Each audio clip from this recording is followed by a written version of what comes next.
राजनांदगांव जिले में कई साल से रेती की, मुरुम की लीज नहीं होने के कारण रॉयल्टी की बहुत बड़ी समस्या है। दूसरा, नगर निगम राजनांदगांव में रॉयल्टी क्लियरेंस माइनिंग विभाग से लाना पड़ता है और माइनिंग विभाग से क्लियरेंस लाने में बहुत समय लगता है। रेती आज चारामा धमतरी से आ रही थी, लेकिन फिर अपने को क्लियरेंस कराने के लिए चारामा धमतरी जाना पड़ता है, जिसके कारण कई कई महीने ठेकेदारों को रॉयल्टी क्लियरेंस नहीं मिल पाता, जिसके कारण विभाग में बिल फाइनल नहीं हो पाते और लाखों रुपए ठेकेदारों के जाम रहते हैं, जो एक बहुत बड़ी समस्या है।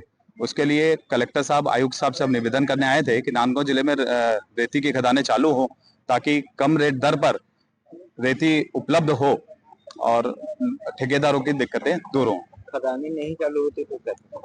खदानें चालू नहीं होंगी तो फिर एक समस्या बनी रहेगी और ठेकेदार काम नहीं कर पाएंगे। तो नाम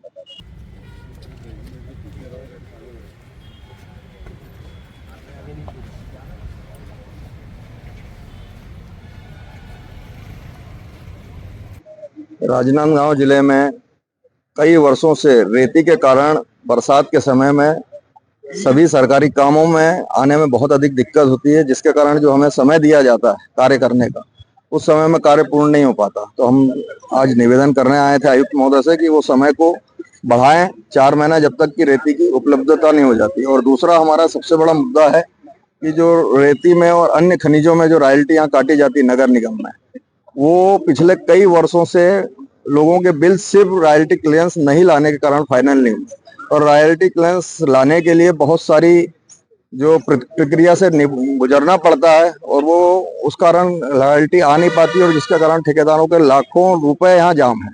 तो वही निवेदन हमारा है कि वो रॉयल्टी की जो क्लियरेंस की प्रक्रिया जैसे पीडब्ल्यूडी, इरिगेशन और अन्य विभागों में चलती है, वैसे ही यहाँ पे भी लागू। धन्यवाद।